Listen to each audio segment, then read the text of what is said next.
ten tanta gana de entrar na tua boca como Jesulín Turbrí que de ocupar a silla número P, o sillón P mayúscula da Academia.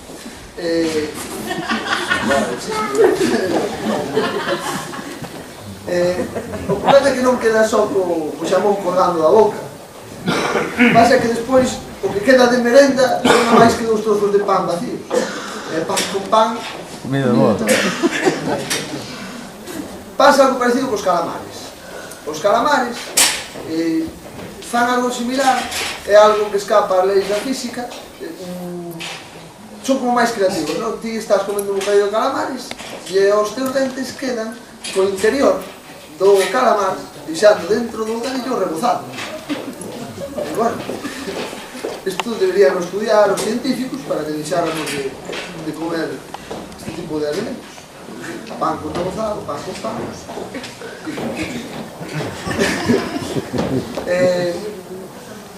Por exemplo, seguimos con bocadillos, as hamburguesas.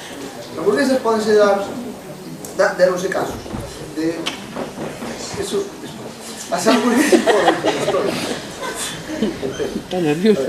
as hamburguesas ainda non naceu o primeiro que fora capaz de comelas sen redistribuir os ingredientes. Nunca se pide o ingrediente, sempre sin cebola, que sin pepinillo, que non, escoitadme. Que sin pepinillo, escoitadme ben, non? Sí. Sin pepinillo, etc. Que pasa? Que a xente fai isto despois de botarlle o ketchup, entón montase un campo de batalla tipo fruitis aí con vegetais, tomate, bueno, é un asco. Entón, isto hai que tratar de evitarlo, pedir a hamburguesa cos ingredientes. Cando a poñen, danse dos casos, de que un caso pode ser que o pan sexa máis grande que a hamburguesa ou que o pan sexa máis pequeno que a hamburguesa. Cando o pan é máis pequeno que a hamburguesa, temos que lembrar unha extraña norma de protocolo non escrita, que é que o bocadillo pode tocar o pan, pero non se pode tocar o de dentro. E claro, chega un momento que estás comendo a hamburguesa e xa non tes pan que tocar, pringa los dedos.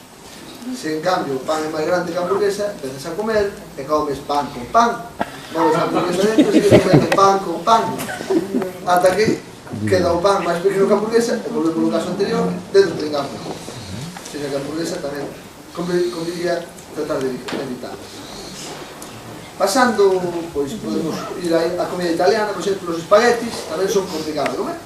Darlle voltas ao garfo, o tenedor, o colchán, darlle voltas, levántalo, e sempre hai un espagueti desafiante que queda colgando e quedas mirando con cara de estúpido, reflexionando que podes facer, e sabes, por experiencia anterior, que se sigues revirando o tenedor, o resto dos espaguetis van seguir o líder e caer do tenedor quedando.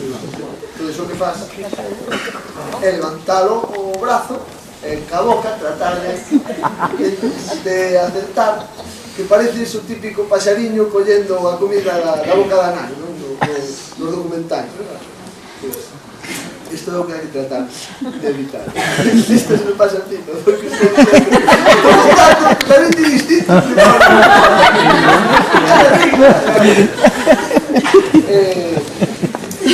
Xa subindo de categoría temos uns alimentos xa en marisco que son os percebes. O sea, todo o mundo sabe, os percebes escupen. Eu teño visto en bodas que a xente se aplicou o de diante, en mesa redonda, e nós, que somos de interior, temos a nosa versión de interior dos percebes, que é o chourizo cocido. Se le chegas un poquinho o tenedor, non te sabes. E bueno, pasamos aos postres, por exemplo, pues temos os ujales, estos, os milhojas que chaman, que empezamos a comer, e acabas cheo de escamas blancas, e chega o do HS dicindo, hostia, viene de casta e tal, pero bueno, nós seguimos comendo, porque danos igual, somos lambós, porque ao fin e ao cabo o ser humano é lambón por excelencia, somos lambós. De feito, a gula, se vos fixades, a gula é o único pecado capital que non está mal visto pola sociedade. Quero dicir, a luxuria, por exemplo, as prostitutas, podemos, pero se vemos a un tipo gordo, joder, os políticos, a maioría, Quedaros igual. Eso é gula. Eso é pecado, joder. Os curas tamén, bueno. Non se no caso é que utilizamos la... Joder, que eso non iba a decir, está aí. Utilizamos o alimento como, realmente como reclamo. Nos bares, o bar que pon tapa sabe que vai ter o bar cheo de buitres, pero por non vende copas. Xa ven, ao mellor van só pola tapa. Fan o mismo aquí nas cruces. Aquí nas cruces, cando é o día de feira, a miña abuela sempre di que non vale nada. A feira non vale, que tal a abuela, que tal a feira? Non vale nada. Non vale nada cando é a do chourizo e a da castaña, sí que hai xente. Por que? Porque dan comida. Comida de vino. E claro, chamanlle degustación. O sea, o tipo está aí comendo para pôr xa 20 chourizos para pillarlle o sabor. No, estou degustando. 20 vellos que metían os chourizos no bolsillo.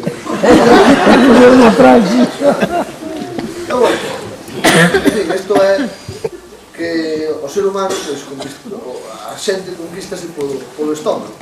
Eu non sei se logrei conquistarvos agora polo estómago ou non. De certo é que ristes algo. Bueno, creo que está terminando. Isto é todo.